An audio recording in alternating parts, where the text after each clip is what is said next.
The work started really in 1980 when I went for my PhD at Oxford, and then I had the privilege and honor of working under the supervision of Professor Graham Higman.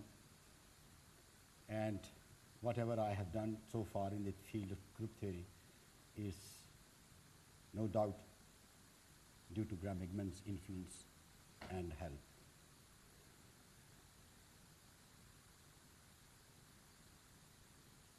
Since the completion of my doctorate from England,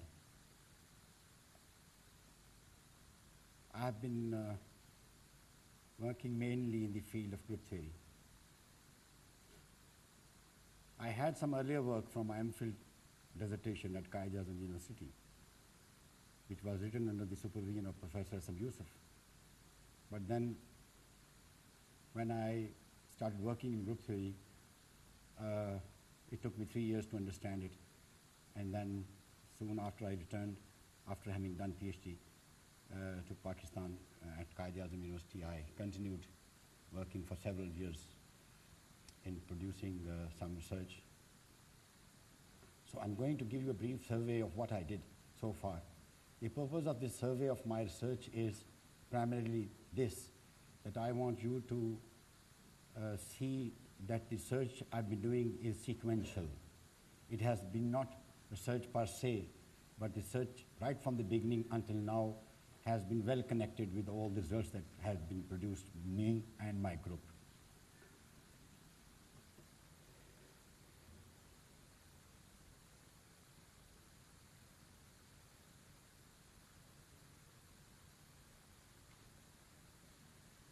The diagrammatic argument which we are going to employ and extend further is called coset diagrams. And these coset diagrams are defined for the modular group.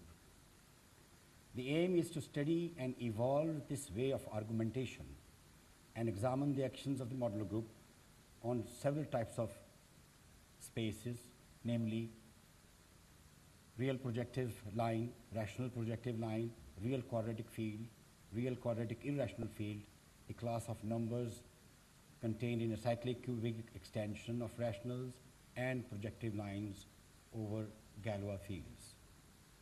So this is the extent of the width of the search. It starts from the action of the modular group on real projective line, and it goes step by step to the projective lines over Galois fields.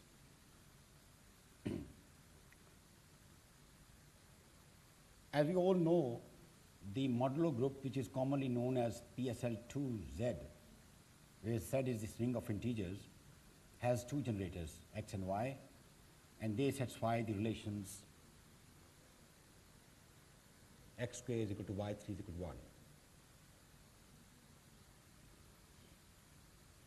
We classify these pairs of generators under certain conjugation,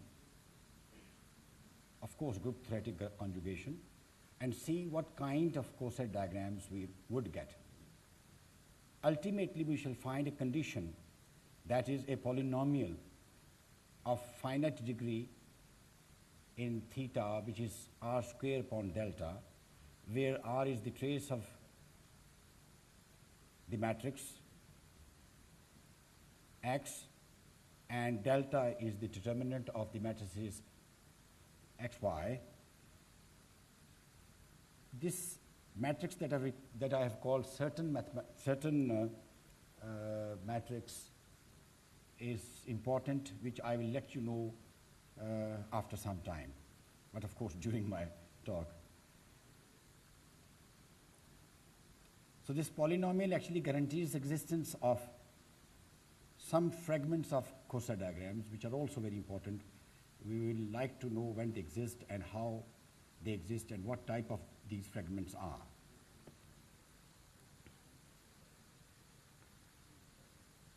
In the beginning few lines, you see the definition of the modular group. It is basically a group of linear fractional transformations which are defined over there, and in particular they are defined in the following way: and this have, obviously, if you look at them, they satisfy these relations. And when we let this modular group to act on a set, a finite set, or a finite space, let's say with n elements, then in that case the diagram becomes a diagram with n vertices depicting a transitive permutation representation of the modular group M. Now I have denoted a PSL2Z by M.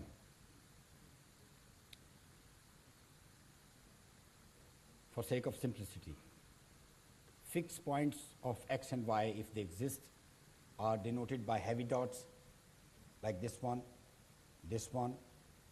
and these two. This is the fixed point of y, and these are fixed points of x.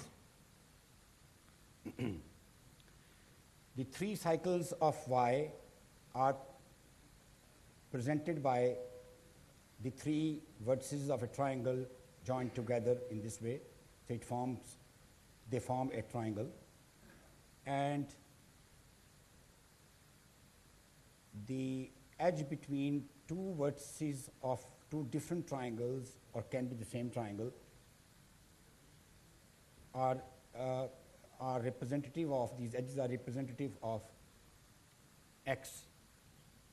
So basically our coset diagram consists of edges and triangles.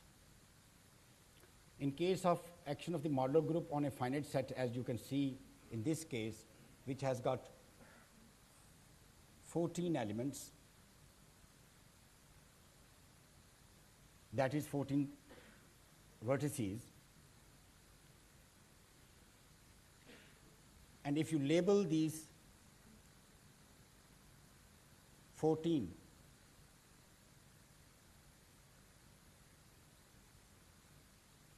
vertices by A, B, C, D, etc., and then you see how they are connected together through x and y edges, then what we get over here is that x is this one. These are cycles of length 2, each one of these, and then together, put together in this way, form a permutation. Similarly, y is acting as cycles of length 3, product of the cycles of length 3, 1, 2, 3, 4, and they put together form y. If T exists, which exists in these cases for a very good mathematical reason, I don't want to go into that detail because that is not the purpose of this talk, to go into minor details, but just to mention that it exists, and you can see even by just looking at the diagram that there is a vertical axis of symmetry. The diagram is symmetrical about vertical axis. So the line crosses through this, as you can see this, my hand showing you this. And we don't have to mention the edges which actually belong to T. We can have a similar presentation as we have in the case of X, but we don't do that because that will be making diagram unnecessarily complicated. So we have here a very simple looking coset diagram depicting the permutation representation of the modular group when it is acting on a set of elements, 14 elements. And in this way we get the permutation. So this becomes actually a permutation group. The beauty of that is that if you pick any one vertex here and follow it all along, x edges and y edges, you will come back to the same point, in this case, after you have crossed 7 xy edges. 7 xy edges. X and y edges put together. For example, if you start from C, x will bring C to D, that's 1x, and then you go counterclockwise, come to E, from E, then you go to G, and then to H, and then to X, and then again Y, and then again X, and then Y, and then X, and Y, and X, and Y. So if you go by this, you will, after xy to the power 7, come back to the same point. So that is something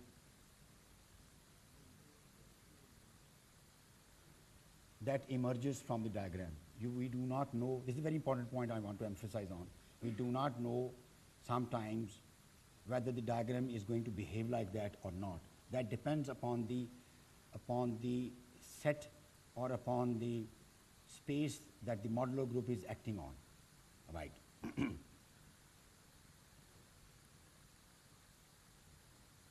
But if we consider the action of the modular group M on the real projective line, we will observe that, K and Kx, mind you, K is a vertex, a label of the vertex, and X means that X is the linear fractional transformation which we have applied in this case on K. So we have now two K and Kx vertices, and they are the endpoints of an edge as it is stated here. And if you remember the definition of X, then you will notice that K becomes -1 over K when X is applied on it. And if we take K not to be equal to 0 and infinity, then one of the K or Kx is positive and the other is negative. We use sometimes arrowhead to mention the fact that we want to move from negative to positive.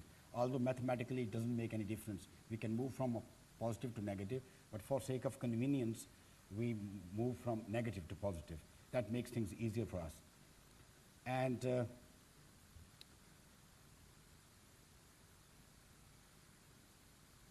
if you look at the vertices of a triangle, which are labeled here as K, Ky, and Ky square, in this case, like for example here, we have seen that one vertex will be negative and two vertices will be positive.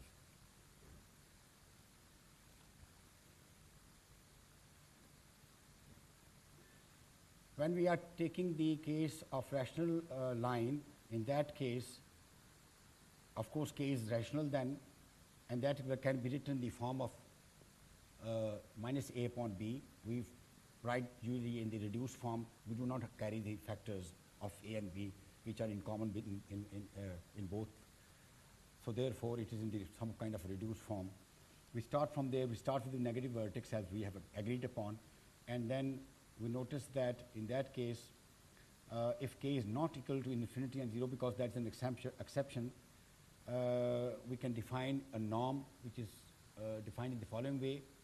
And in that case, the diagram which we get is a diagram which is not just a line like this one. It's a diagram like a tree.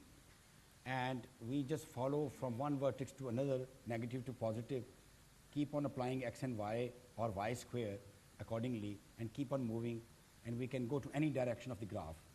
This particular case is of special importance because this is the only one of its type where we have 1, 0, and infinity. That's why we keep on excluding K. Apart from other reasons, this is also a reason. But that's not the point here, because I'm going to give you an overall view of my research spread over 3 decades. So I'm not going to go into this important but minor details. When we have a norm like that, we eventually get this kind of sequence, and that sequence then terminates because of result in the analysis, as you all know, and then we ultimately reach to the triangle which has vertices infinity, 0, and 1, and that is this triangle. And if you follow the arrowhead, you also see that this is what exactly is happening diagrammatically also.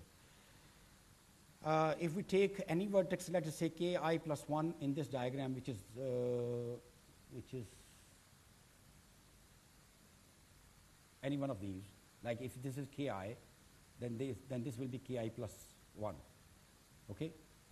Or this one we also labeled as K plus minus 1 because we want to go from negative to positive, and we have noticed that in a triangle, 1 is negative and 2 are positive vertices, so we can